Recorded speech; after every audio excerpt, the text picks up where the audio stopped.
திருப்பூரைச் சேர்ந்த உதவி பேராசிரியரின் கவிதை கேரள மாநில பாடப்புத்தகத்தில் இடம்பெற்றுள்ளது. எழுத்தாளர்களுக்கு பெருமை சேர்க்கும் வண்ணமாக இது அமைந்துள்ளது. திருப்பூர் மாவட்டம் அவிநாசி அரசு கலைக்கல்லூரி தமிழ்துறை உதவி பேராசிரியராக பணியாற்றி வருபவர் மணிவண்ணன்.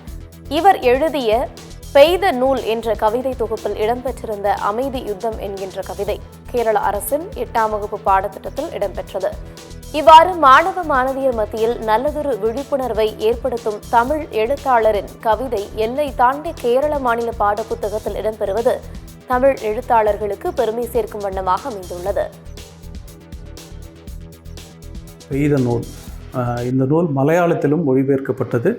இந்த தமிழ் நூலில் இடம்பெற்ற அமைதி யுத்தம் என்கிற ஒரு கவிதை கேரள மாநிலத்தினுடைய பள்ளியினுடைய அரசு பாடத்திட்டத்தில் இடம்பெற்றது என்பது உண்மையிலே கடந்த காலங்களினுடைய எழுத்துப் பணிக்கு கிடைத்திருக்கிற மிகப்பெரிய கொடையாக நான் நினைக்கிறேன்.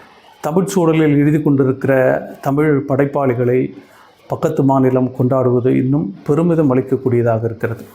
அமைதி யுத்தம் என்ற இந்த கவிதை குறிப்பாக சமாதானத்தையும் ஒற்றுமையும் வலியுறுத்துகிற ஒரு நல்ல கவிதை என்கிற வகையில் பள்ளியிலே படிக்கிற 8ஆம் வகுப்பில் படிக்கிற குழந்தைகளுக்கு மனதில் ஆழப்பதியும்படியாக வளருகிற ஒரு புதிய தலைமுறைக்கு ஒரு அமைதியான ஒரு தேசத்தை, பாகுபாடு இல்லாத ஒரு தேசத்தை, ஒரு பங்கமும் வன்முறையும் இல்லாத ஒரு தேசத்தை கொடுத்து செல்ல வேண்டும் என்கிற எண்ணத்தில் எழுதப்பட்ட இந்த ஒரு குறிப்பிட்ட கவிதை பாடத்திட்டத்தில் இடம்பெற்றது மிகவும் மகிழ்வளிக்கிறது.